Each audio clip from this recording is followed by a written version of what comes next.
Have you ever pondered the mysteries of the universe, the origins of consciousness, the profound connection between the mind and the spirit? The ayahuasca journey is a voyage into these enigmatic realms. It's a pathway that promises transformation, a rite of passage that has been traversed by the seekers of truth throughout the ages. Imagine it's 2012. Picture a time when life feels like an unending cycle of mundane tasks, when friendships seem superficial and the reflection in the mirror is a stranger. This was the beginning of my ayahuasca journey.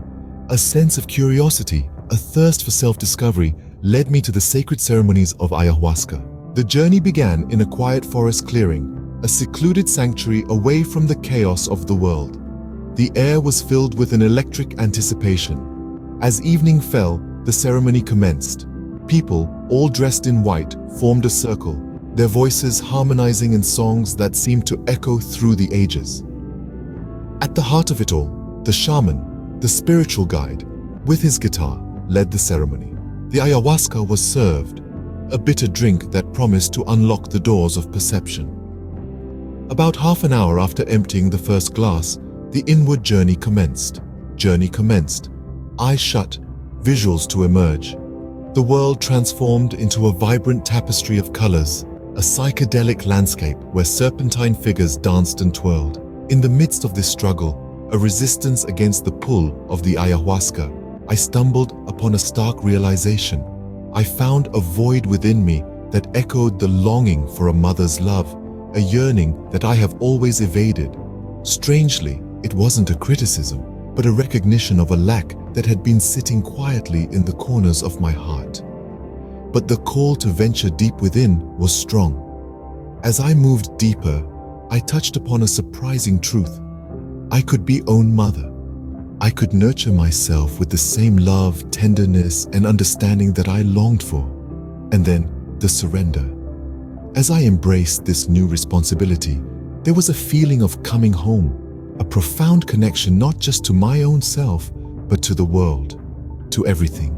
Visions morphed and evolved, revealing deep-seated truths and unexplored corners of the psyche. The essence of the universe seemed to unravel, showing the infinite reach of every thought, the power to create and influence reality. The purge, an integral part of the ayahuasca journey, came as a cathartic release. It was as if a massive lizard was expelling the toxins, the negativity, the baggage of the past. With the purge complete, I found myself in a state of tranquility, a calm after the storm. It was in this moment of stillness that a realization began to take form, slowly but surely. Like the first rays of dawn breaking through the dark night, the understanding of my own self-love deficit started to illuminate my consciousness. I grappled with the harsh reality that I had been missing the nurturing, unconditional love of a mother within myself. I had been seeking it everywhere else, but the source was within me all along, untapped and unacknowledged.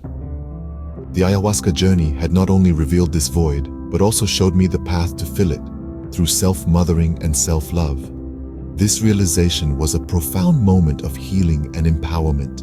It was here in the depths of my own psyche that I began to understand the strength of self-love. In the midst of this journey, an understanding gradually unfolded before me.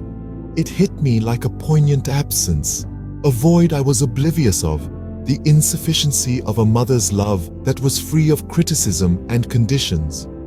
As I journeyed inward, I found myself confronted with the reality that I lacked the warm, unconditional affection of a mother. This was not a deficiency in the world around me. Rather, it was a gaping hole within my own self. I had forgotten how to mother myself, how to love myself independently of conditions, judgment-free. During this self-exploration, I truly understood how critically I needed that motherly love and how much I'd underestimated its absence in my life before. That realization, that not did I lack external love, but also had no knowledge of how to be my own mother, was a turning point for me. It was a revelation that the missing piece of the puzzle was self-mothering and self-love. I saw how I had been yearning for external acceptance and love, when all I needed was to nurture and hug my soul close. The ayahuasca journey had acted as a mirror, reflecting back at me the love I'd been seeking elsewhere. This realization was a moment of profound healing and self-empowerment. It was as if a veil had been lifted, revealing a fresh path towards self-love and acceptance. I grasped that the love I had been tirelessly seeking was dormant in me all this time, merely waiting, be awakened and embraced. It was a moment of deep healing and a moment of enlightenment. A realization that the love we seek is within us, waiting to be discovered and embraced. As the effects of the ayahuasca started to wane, a profound realization dawned. Everything was exactly as it should be. The leaves on the tree, the people around the fire, every moment, every breath was part of a grand cosmic design. It was a moment of transcendence, a moment of sublime union with the universe. This ayahuasca journey was a transformative experience, a turning point that marked the beginning of a new chapter.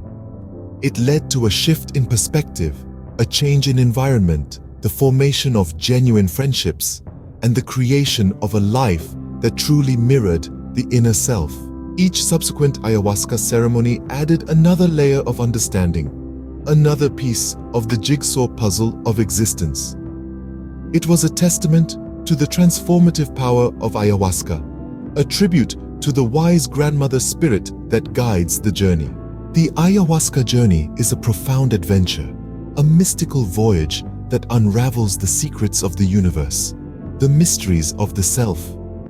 It is a pathway to transformation, a journey that promises to change the course of life, to reveal the truth that lies within. In the midst of this journey, a realization dawned upon me. It was a revelation of an absence, a void I was unaware of, the lack of a mother's love without criticism, without conditions. I understood then that I could be my own mother, provide my own nurturing, my own care. This was not a moment of sadness, but a moment of profound healing, an understanding that I could fill my own void with self-love, with self-mothering, a moment of profound healing.